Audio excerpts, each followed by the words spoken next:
Hello students, अब हम discuss कर रहे थे कि कौन कौन से टर्म्स हैं हमारे फोटो इलेक्ट्रिक इफेक्ट में जो फ्रिक्वेंटली यूज किए जाते हैं, जिनको हमें डिफाइन करना आना चाहिए।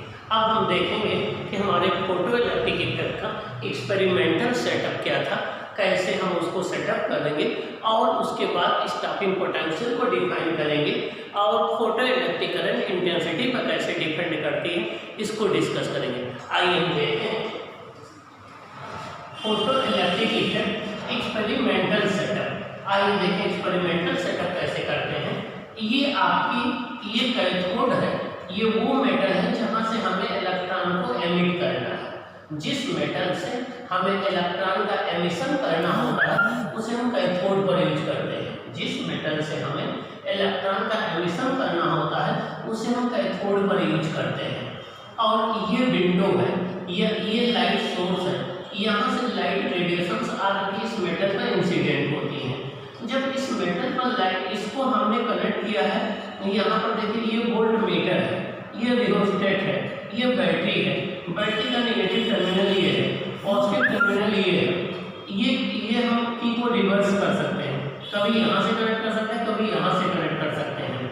अब आप देखो ये आपका एनोड है, ये माइक्रोमीटर लगा हुआ है जो फोटो इलेक्ट्रिक करंट को मेजर करेगा, ये वोल्टेज को मेजर करेगा कैथोड और एनोड के बीच में। ये हमारा जिस मेटल से इलेक्ट्रॉन्स हमें एमिट करना होता है उसको हम कैथोड पर यूज करते हैं।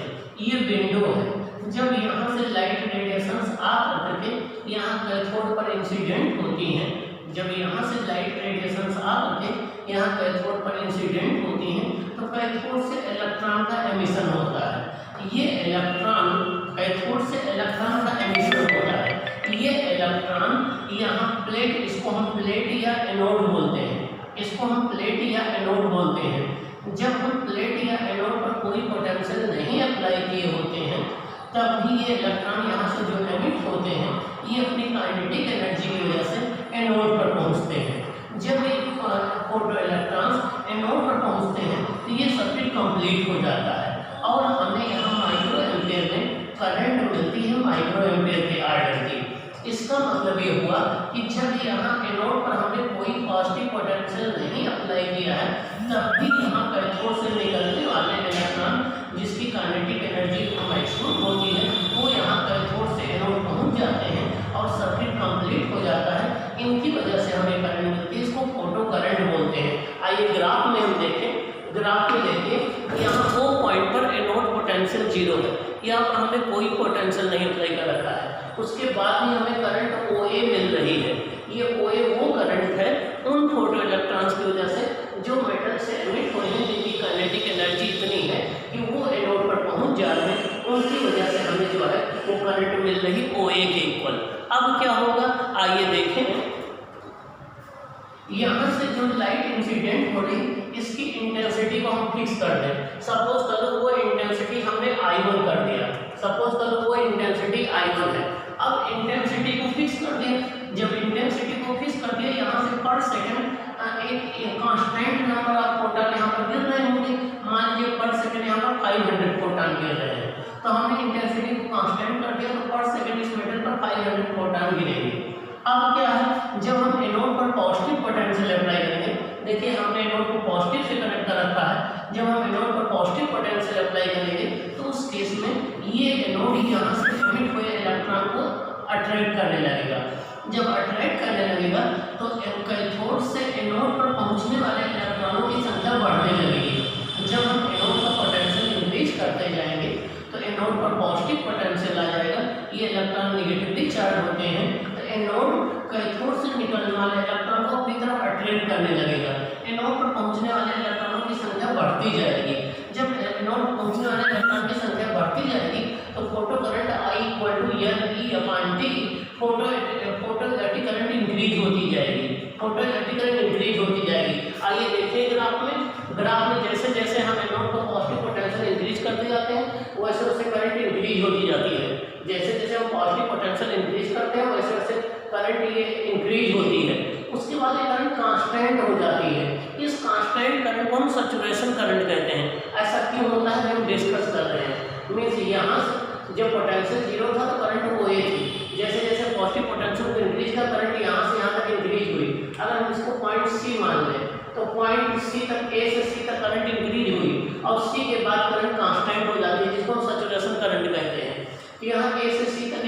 क्यों होती है कि जैसे जैसे हम एनोड का पॉजिटिव पोटेंशियल इंक्रीज करते जाते हैं वैसे वैसे एनोड यहाँ कैथोड से निकलने वाले इलेक्ट्रॉन को अट्रैक्ट करता जाता है, अट्रैक्शन बढ़ता जाता है। यहाँ कैथोड से एनोड पर पहुँचने वाले इलेक्ट्रॉनों की संख्या बढ़ती जाती है, लेकिन जितने इलेक्ट्रॉन यहाँ कैथोड से निकल रहे हैं जब सब के सब एनोड पर पहुँचने लगते हैं, जितने इलेक्ट्रॉन कैथोड से एमिट हो रहे हैं जब सब के सब एनोड पर पहुँचने लगते हैं पर सेकंड और इंटेंसिटी को हम नहीं चेंज करते हैं तो एनोड पर पहुँचने वाले इलेक्ट्रॉनों की संख्या मैक्सिमम हो जाती है और वो टाइम के साथ कांस्टेंट हो जाती है। उस समय में मैक्सिमम करंट मिलती है। अब हम एनोड के पोटेंशियल को चाहे जितना बढ़ाते जाएं उससे इन इलेक्ट्रॉनों की काइनेटिक एनर्जी तो बढ़ेगी लेकिन फोटो करंट नहीं बढ़ेगी। उस करंट को हम बोलते हैं सैचुरेशन करंट। फिर से समझ लीजिए, जैसे जैसे हम एनोड का पॉजिटिव पोटेंशियल बढ़ाते जाते हैं वैसे वैसे एनोड का अट्रैक्शन इलेक्ट्रॉन पर बढ़ता जाता है। अट्रैक्शन बढ़ने की वजह से इलेक्ट्रॉन कैथोड से एनोड की तरफ अट्रैक्ट होने लगते हैं। एनोड पर पहुंचने वाले इलेक्ट्रॉनों की संख्या बढ़ने लगती है। जब एनोड पर पहुंचने वाले इलेक्ट्रॉनों की संख्या बढ़ने लगती है तो फोटो करंट I = NE/T, तो फोटो करंट इंक्रीज होने लगती है। फोटो करंट इंक्रीज होने लगती है, लेकिन जब कैथोड से निकलने वाले सारे के सारे इलेक्ट्रॉन एनोड पर पहुंचने लगते हैं तो पर सेकंड एनोड पर पहुंचने वाले इलेक्ट्रॉनों की संख्या कांस्टेंट हो जाती है, करंट मैक्सिमम हो जाती है। अब हम इसका एनोड का चाहे जितना पोटेंशियल बढ़ाते जाएं तो इन इलेक्ट्रॉनों की काइनेटिक एनर्जी तो बढ़ जाएगी बट एनोड पर पहुंचने वाले इलेक्ट्रॉनों की संख्या नहीं बढ़ेगी तो करंट कांस्टेंट हो जाएगी। हम कहेंगे करंट सैचुरेशन करंट हो गई, उसी को हम सैचुरेशन करंट कहते हैं। आइए देखें, यहाँ पॉइंट सी के बाद जब हम एनोड पोटेंशियल को इंक्रीज करते हैं या प्लेट के पोटेंशियल को इंक्रीज करते हैं तो करंट हमारी कांस्टेंट हो जाती है। इसका रीजन ये है कि जितने के जितने इलेक्ट्रॉन्स एमिट होते हैं कैथोड से सब के सब एनोड पर पहुंचने लगते हैं और इलेक्ट्रॉनों की संख्या कांस्टेंट हो जाती है, इसलिए करंट कांस्टेंट हो जाती है। इस करंट को हम सैचुरेशन करंट कहते हैं। तो I1 इंटेंसिटी के करस्पॉन्डिंग सैचुरेशन करंट हमारी कितनी है? OC है। कितनी है? OC है।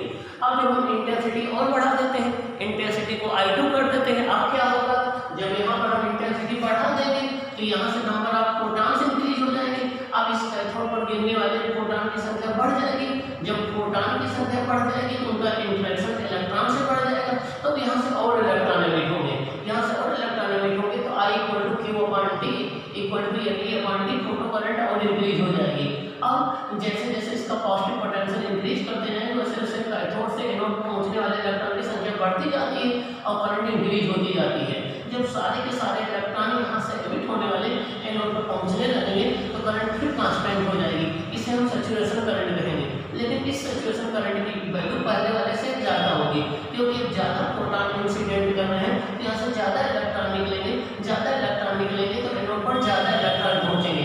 आइए देखते हैं सेकंड ग्राफ से बात क्लियर है। जब हमने इंटेंसिटी I2 कर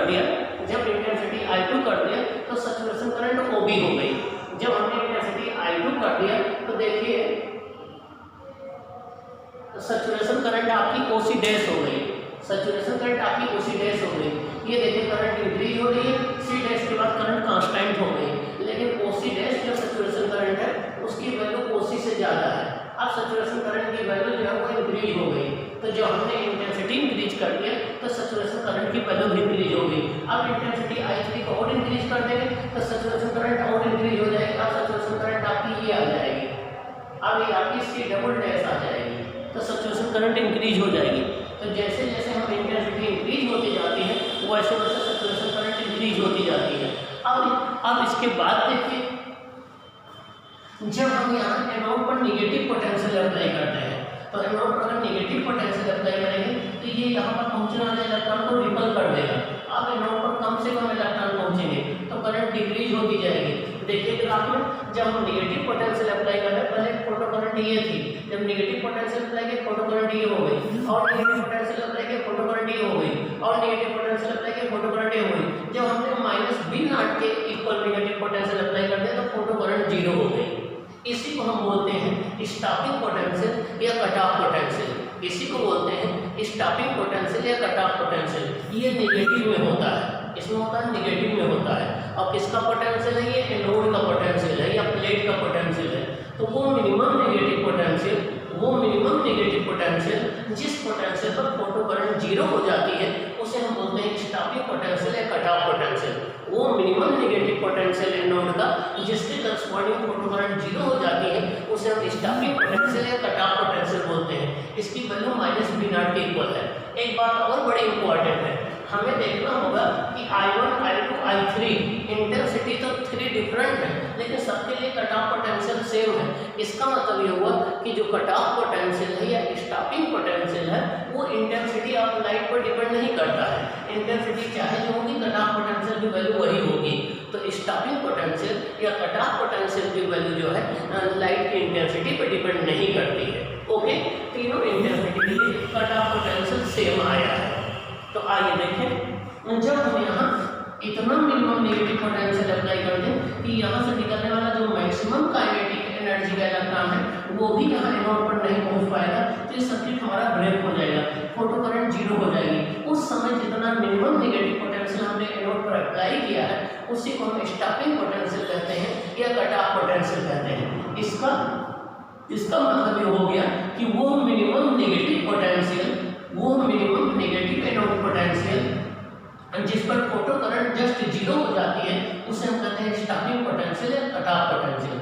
अब यहाँ से निकलने वाले इलेक्ट्रॉन की काइनेटिक एनर्जी ज़्यादा होगी, हमें यहाँ ज़्यादा नेगेटिव पोटेंशियल अप्लाई करना पड़ेगा इनको रिपल करने के लिए।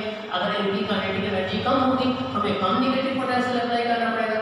इसका मतलब ये हो गया कि स्टॉपिंग पोटेंशियल जो है फोटो इलेक्ट्रॉन्स की काइनेटिक एनर्जी पर डिपेंड करता है। इनकी मैक्सिमम काइनेटिक एनर्जी ज़्यादा होगी तो स्टॉपिंग पोटेंशियल ज़्यादा अप्लाई करना पड़ेगा। इनकी मैक्सिमम काइनेटिक एनर्जी कम होगी तो स्टॉपिंग पोटेंशियल कम अप्लाई करना पड़ेगा। दूसरी बात, ये स्टॉपिंग पोटेंशियल जो है एक तो इनकी काइनेटिक एनर्जी पर डिपेंड कर रहा है। काइनेटिक एनर्जी इंक्रीज कर जाएगी तो यहाँ पर स्टॉपिंग पोटेंशियल वैल्यू हमें इंक्रीज करनी पड़ेगी। लेकिन जब हम यहाँ इंटेंसिटी इंक्रीज करते हैं तो यहाँ simply number of photon increase होगी, निकलने वाले फोटो इलेक्ट्रॉन की काइनेटिक एनर्जी नहीं इंक्रीज होगी, इसलिए हमें स्टॉपिंग पोटेंशियल वही रखना पड़ेगा। तो मीन्स स्टॉपिंग पोटेंशियल की वैल्यू जो है इंटेंसिटी ऑफ लाइट पर डिपेंड नहीं करती है, ये maximum kinetic energy of electron पर डिपेंड करती है। ओके, आइए अब देखें, ये हमारा रियोस्टेट है, ये हमारी बैटरी है, ये की है, ये वोल्ट मीटर है जो वोल्टेज मीटर करेगा कैथोड और एनोड के बीच में। आइए अब हम इंटेंसिटी एक्सप्लेन करते हैं कि इंटेंसिटी क्या होती है, इंटेंसिटी ऑफ रेडिएशन। तो इसका हम दो पिक्चर एक्सप्लेन करेंगे कि आइंस्टीन ने अपनी फोटॉन थ्योरी में या इलेक्ट्रोमैग्नेटिक वेव्स की फोटॉन थ्योरी में इंटेंसिटी को क्या माना जाता है और वेव थ्योरी में क्या माना जाता है। आपके एग्जाम में ज़्यादातर फोटॉन पिक्चर में पूछा जाता है कि, तो आइए देखिए फोटॉन पिक्चर क्या कहता है इंटेंसिटी के लिए। The number of photons falling per unit area per unit time placed normal to the direction of propagation of radiation is called intensity of radiation। मतलब जिस डायरेक्शन में कोई इलेक्ट्रोमैग्नेटिक वेव चल रही है, अगर उसके हम परपेंडिकुलर या नॉर्मल कोई प्लेन रख दें तो उस प्लेन के per unit area per unit time में जितने नंबर ऑफ फोटॉन्स इंसिडेंट होते हैं वही इंटेंसिटी कहलाती है। Means the number of photons falling per unit area per unit time on a surface placed normal to the direction of propagation of the wave is called intensity। मतलब जिस direction में wave travel कर रही है, मान लीजिए wave x axis के around travel कर रही है, तो उसके परपेंडिकुलर हमने एक यूनिट एरिया का कोई प्लेन रख दिया, तो पर सेकंड उस पर जितने नंबर ऑफ फोटॉन्स गिरेंगे वो इंटेंसिटी कहलाएगी।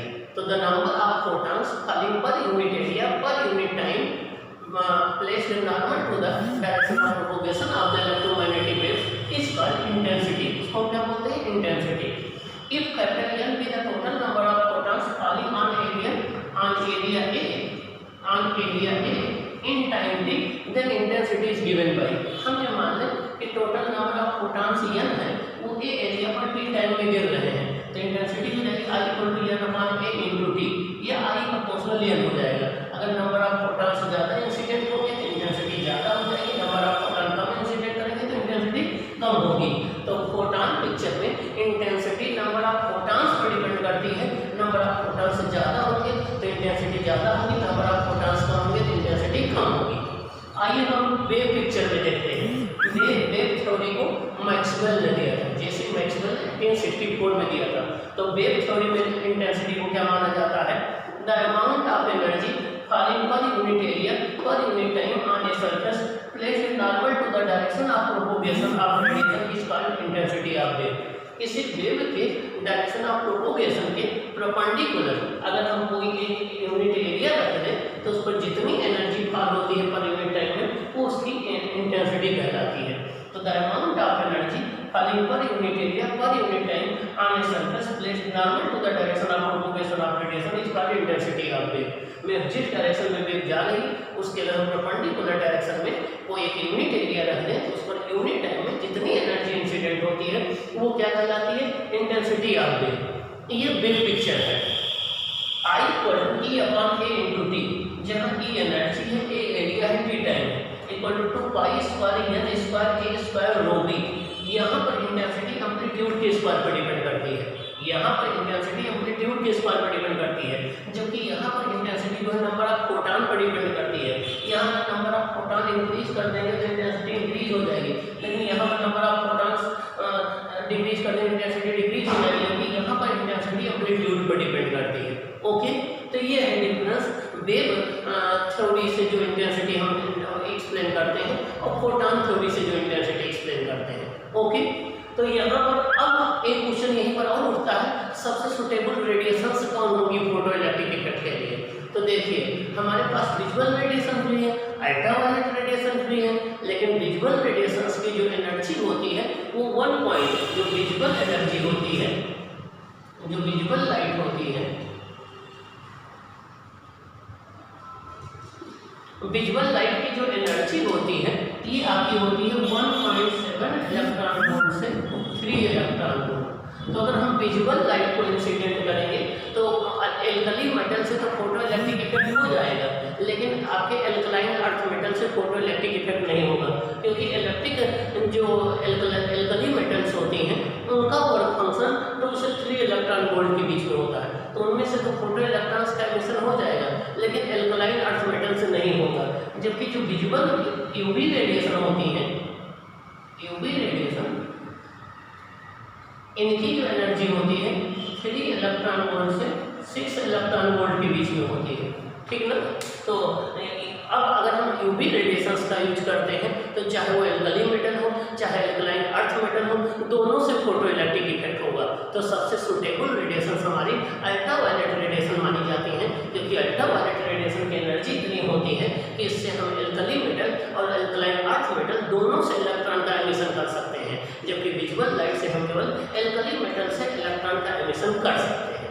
ओके, तो आइए देखें इस एक्सपेरिमेंटल सेटअप में सबसे पहले साइंटिस्ट ने हर्ज, ठीक ना, हर्ज ने ऑब्जर्वेशन किया था और उसके बाद लेनार्ड थे। तो लेनार्ड ने देखा कि जब हम किसी मेटल के सरफेस पर अल्ट्रावायलेट रेडिएशंस को इंसिडेंट करें तो यहाँ से इलेक्ट्रॉन एमिट होने लगते हैं, इसी को उन्होंने ये फोटो इलेक्ट्रिक इफेक्ट कहलाया। ओके, तो यहाँ से आपने देखा कि सैचुरेशन करंट क्या है, स्टॉपिंग पोटेंशियल क्या है। अब हम देखेंगे कि डिफरेंट ऑब्जर्वेशन क्या थे, कौन क्वांटिटी इस पर डिपेंड करती है। ओके,